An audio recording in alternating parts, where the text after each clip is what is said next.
अस्सलामुअलैकुम दोस्तों, मैं हूं राव कमर रिजवान और आप देख रहे हैं मेरा यूट्यूब चैनल। हम दो बहन भाई थे।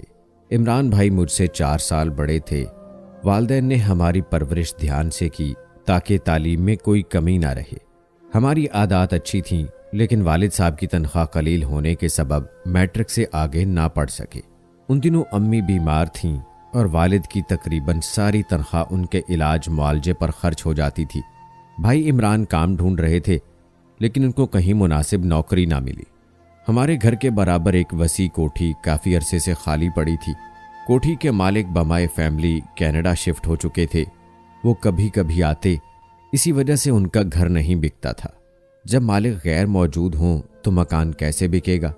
उस कोठी की 4 दीवारी बहुत नीची थी, ख़ास तौर पर वो दीवार जो हमारे और उनके घर के बीच थी। उनके घर में आम और जामुन के दरख्त थे। हम दीवार फलांग जाते, केरियां और जामुन तोड़कर दामन भर लाते। कलीम साहब, जिनकी ये कोठी थी, अरसा दराज तक पड़ोसी रहे थे। पहले उनका मकान मामूली सा था। जब उन्हें वक्त लगा, पुराना घर मिसमार करके नई कोठी तामीर करा ली। कुछ अरसा उसमें क़याम पजीर रहे और फिर कनाडा चले गए। उनको वहाँ शिफ्ट हुए 9 बरस बीत चुके थे और तब से ये कोठी कभी कभार आबाद हुई। वाले साहब एक पड़ोसी के नाते कलीम साहब की इस जायदाद की देखभाल कर लिया करते थे। अल्लाह ताला ने पड़ोसियों को तरक्की दी, वो माली लिहाज से खुशहाल होते गए। हमारा घर मामूली दर्जे का बना हुआ था। इर्द गिर्द बंगले और कोठियां तामीर होती गईं। देखते ही देखते ये पोश इलाका बन गया। बिलाखिर कलीम साहब अपनी मलकियत फरोख्त करने में कामयाब हो गए और ये वीरान घर आबाद हो गया। इसमें जो लोग आए बेहद अमन पसंद और शरीफ थे।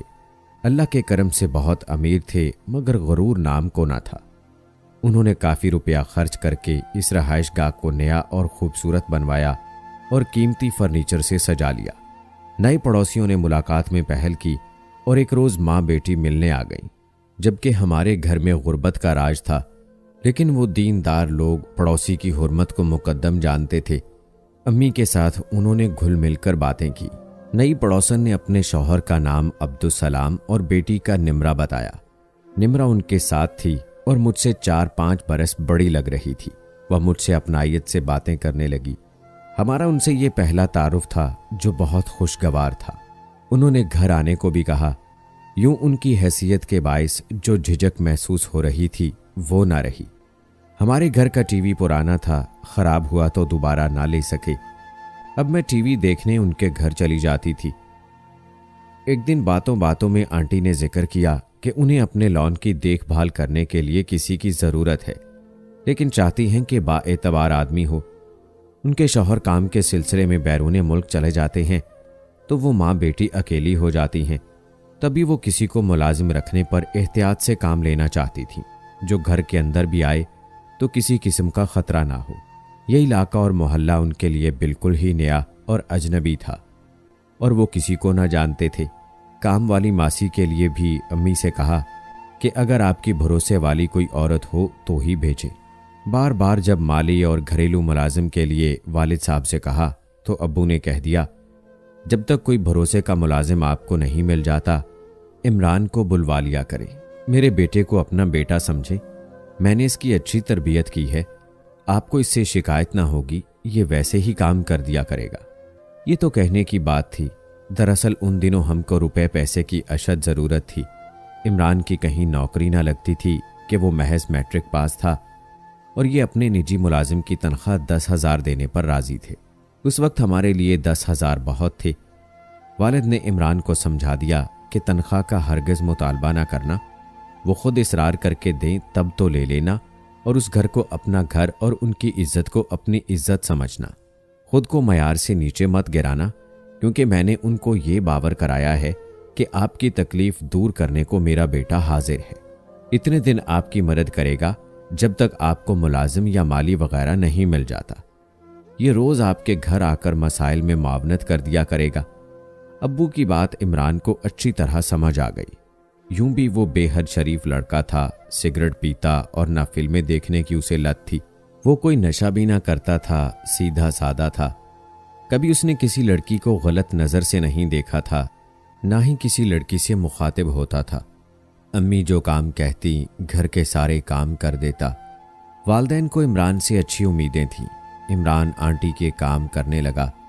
बाग की देखभाल और सौदा सलफ के अलावा दीगर इस नौइयत के काम जो अमूमन ख़वातीन के बस के नहीं होते, मसलन केबल लगवाना, इलेक्ट्रीशियन को बुलाकर कोई काम कराना वगैरह, वो इमरान को अपने बेटे जैसा समझती थी।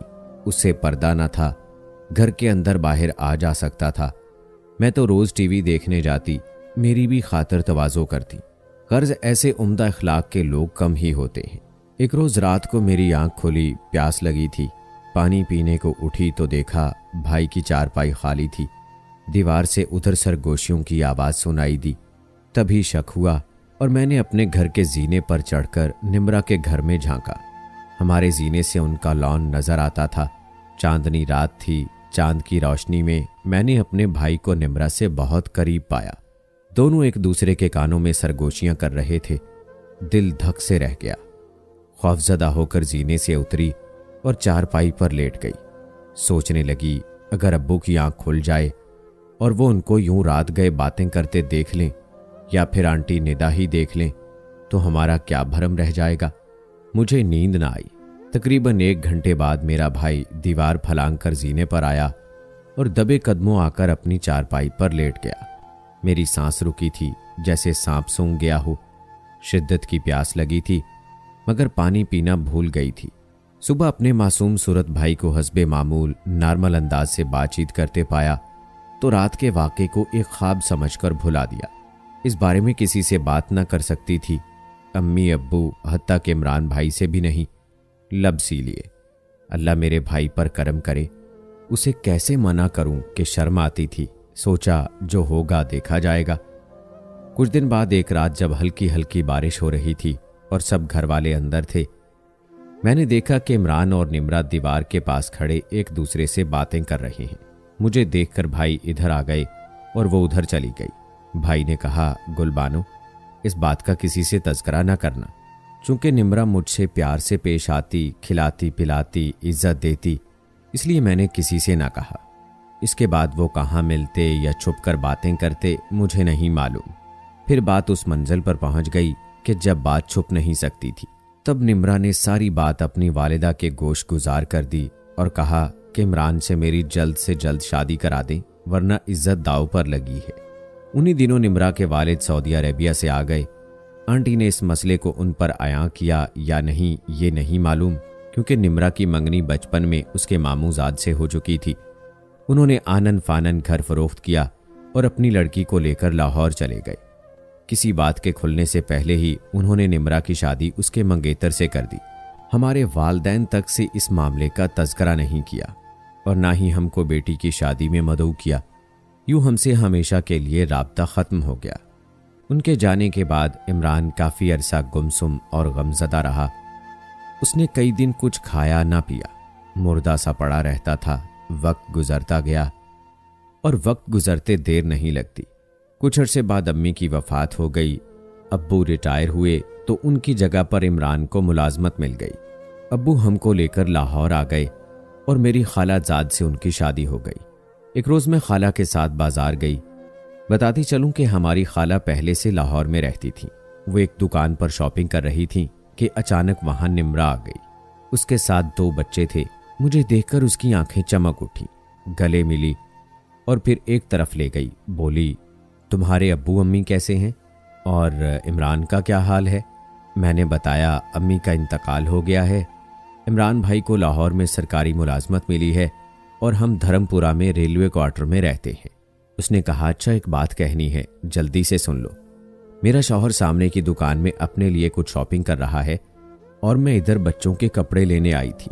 देखो ये मेरा बेटा नजम, तुम लोगों की अमानत है, तुम इसे ले जाओ और इमरान को कहना इसे कुदरत का तोहफा समझ कर रख ले। मैं शौहर से कह दूंगी कि अंजम बाजार में कहीं खो गया है। मैंने इनकार किया और उसे बताया कि इमरान भाई की अब्बू ने शादी कर दी है, 5 साल हो चुके हैं, लेकिन उनकी औलाद नहीं है। कहने लगी, फिर तो और अच्छा है, अंजम के रूप में उसे औलाद मिल जाएगी। इतने में खाला ने खरीदारी कर ली और वो अब मेरी जानिब आ रही थी।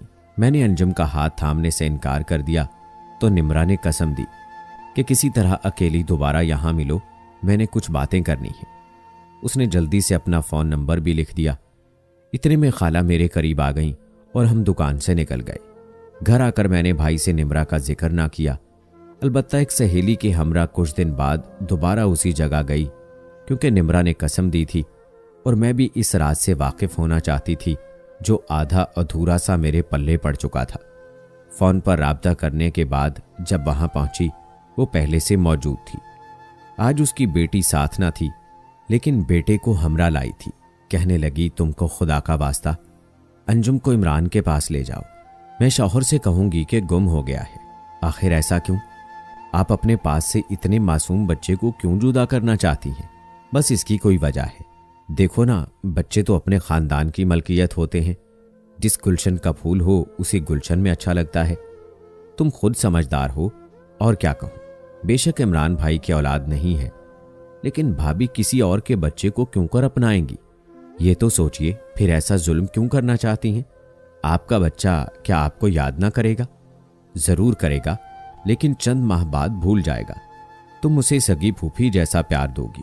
इमरान का प्यार भी इसे मिल जाएगा, और मेरी मोहब्बत जो अभी तक इमरान के लिए मेरे दिल में जिंदा है, उसे तस्कीन मिलेगी। अंजुम के वास्ते से ही सही, मेरा ताल्लुक इमरान से जुड़ा रहेगा। उफ मेरे खुदा, मैं लरस गई। मैंने सोचा कि क्या कोई औरत मोहब्बत में इस कदर दीवानी हो सकती है कि वो अपने बच्चे को इस मोहब्बत के लिए दान कर दे, महज अपने महबूब से ताल्लुक को जुड़ा रखने के लिए? हरगिज नहीं, ये मुमकिन ना होगा। तभी मैंने निम्रा से कहा, बाजी निम्रा, अभी मैं अंजुम को नहीं ले जा सकती। जिस रोज भाभी मैके गई होंगी तो आपको फोन कर दूंगी और फिर उसे घर ले जाऊंगी। तब हम भाभी से बहाना भी कर सकते हैं कि हम इस बच्चे को गोद लेने के लिए किसी से लाए हैं, मसलन इमरान भाई के दोस्त से, जिसकी बीवी इस दुनिया में नहीं रही है। शायद ऐसी सूरत में भाभी अंजुम को रखने पर आमादा हो जाएं। वो कुछ गैर यकीनी कैफियत में थी, मायूसी हो गई, लेकिन मैं उसके जज्बाती फैसले की खातिर कोई बड़ा खतरा मोल नहीं लेना चाहती थी।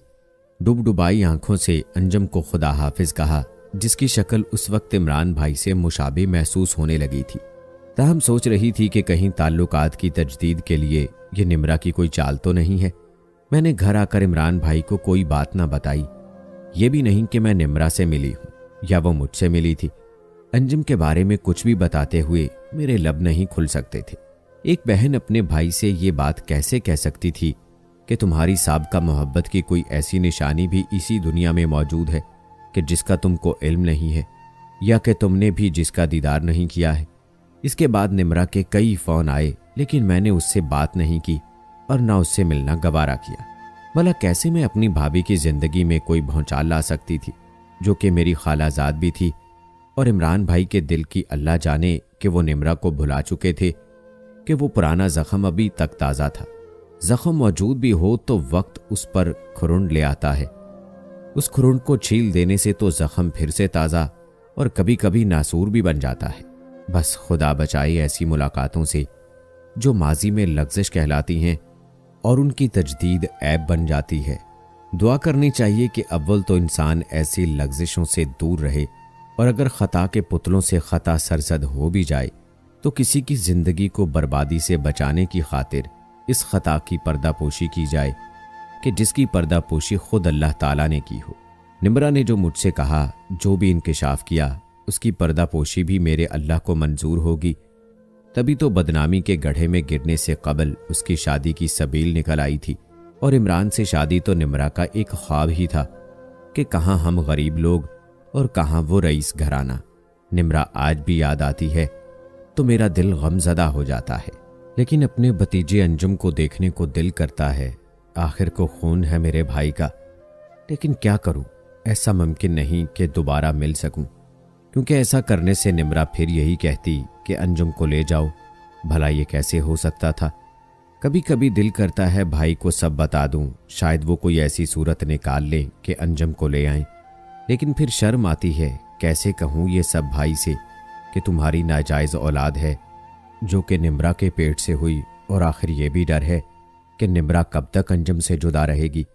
आखिर वो भी माँ है, कभी तो उसका भी दिल करेगा मिलने को, और फिर वही मुसीबत कि भाई और निम्रा का आमना सामना होगा और कोई नई मुसीबत जन्म लेगी। बस इसीलिए ये राज अपने सीने में दफन कर लिया। लेकिन सबको ये ज़रूर पैगाम दूंगी कि खुदारा ऐसी गलती ना किया करें कि जिसकी सज़ा बहुत बुरी हो, क्योंकि इस बात का अगर दुनिया को पता चल जाता तो जीने लायक ही ना रहते। ये तो अल्लाह की शान कुदरत है कि वो पर्दा रखता है, लेकिन अगले जहां क्या होगा ये अल्लाह ही बेहतर जानता है। कैसी लगी कहानी कमेंट बॉक्स में लाजमी बताएं। मिलते हैं अगली वीडियो में, तब तक के लिए अल्लाह हाफिज़।